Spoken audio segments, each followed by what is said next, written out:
السلام عليكم ورحمة الله وبركاته. الحمد لله وحده والصلاة والسلام على من لا نبي بعده.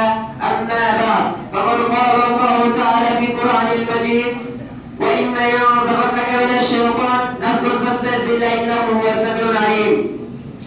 আলহামদুলিল্লাহ, সমস্ত প্রশংসা মহান রব্বুল আলামিনের জন্য, যিনি আমাদেরকে জন্মগ্রহণ অংশগ্রহণ করার, আমাকে কিছু কথা বলার এবং আপনাদেরকে কিছু কথা শোনার সেই তৌফিক দান করেছেন। তাই সকলে বলি আলহামদুলিল্লাহ।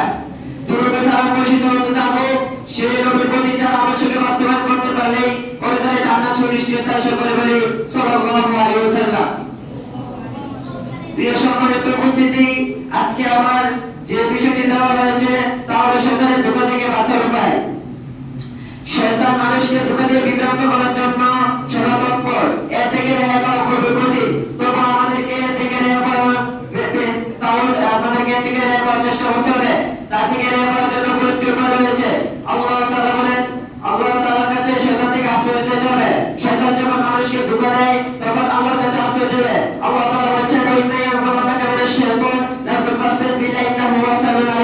যখন শয়তান তোমাদেরকে ধোঁকার মধ্যে ফেলবে তখন তোমরা আল্লাহর নিকট আশ্রয় চাইবে, নিশ্চয় তিনি সর্বজ্ঞ ও সর্বজ্ঞ। তবে আল্লাহ শয়তান থেকে আল্লাহর কাছে আশ্রয় চাওয়ার মধ্যে কয়েকটি শর্ত রয়েছে। এক, কোরআন তেলাওয়াতের মাধ্যমে। কোরআন তেলাওয়াত হচ্ছে একটি বড় ইবাদত। এর অর্থ বুঝে পাঠ করতে হবে যাতে আল্লাহর বাণী মর্ম বোঝা যায়। কিন্তু আল্লাহর কোনো বান্দা যদি কোরআনের অর্থ তার মর্ম বুঝে পাঠ করতে চায় তাহলে শয়তান তাকে ধোঁকা দিতে থাকে। কারণ শয়তান যেন আমাদেরকে ধোঁকা না দিতে পারে, আল্লাহ তাআলা বলেছেন, ফাইদা করাতাল কুরআন ফাসতাস বিল্লাহ মিনাশ শাইতানির রাজিম। যখন তোমরা কোরআন পাঠ করবে তখন আল্লাহ তাআলার নিকট আশ্রয় প্রার্থনা করো বিতাড়িত শয়তান থেকে। 3, মসজিদের প্রবেশের সময় আমরা যখন মসজিদে আসতে যাই তখন শয়তান আমাদেরকে ধোঁকা দিয়ে থাকে।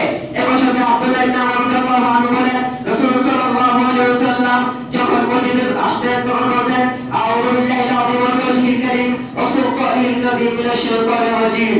4, সালাত ওয়াসওয়াসার মাধ্যমে। আমরা যখন আব্দুল্লাহ ইবনে আমর রাদিয়াল্লাহু আনহু বর্ণিত একদিন উসমান ইবনে আব্দুল রাসূল সাল্লাল্লাহু আলাইহি ওয়াসাল্লামের নিকট এসে বলছেন, হে আল্লাহর রাসূল, আমার নামাজের সবকিছু বাধা হয়ে দাঁড়ায়, কোরআন তেলাওয়াত এগুলো আমার সবকিছু গোলমাল লাগে। তখন রাসূল সাল্লাল্লাহু আলাইহি ওয়াসাল্লাম বলেছেন, এ হচ্ছে এক প্রকার শয়তান যার নাম খিজনিক। যখন তুমি তার উপস্থিতি বুঝতে পারবে তখন আল্লাহ তাআলার নিকট আশ্রয় প্রার্থনা করবে। 5, খারাপ স্বপ্ন দেখলে। আবু হুরায়রা রাদিয়াল্লাহু আনহু বলেন, রাসূল সাল্লাল্লাহু আলাইহি ওয়াসাল্লাম বলেছেন, ভালো স্বপ্ন আল্লাহর পক্ষ থেকে আসে আর খারাপ স্বপ্ন শয়তানের পক্ষ থেকে আসে। যখন তোমরা খারাপ স্বপ্ন দেখবে তখন আল্লাহ তাআলার নিকট আশ্রয় প্রার্থনা করবে। 6, কোরআন তেলাওয়াতের মাধ্যমে।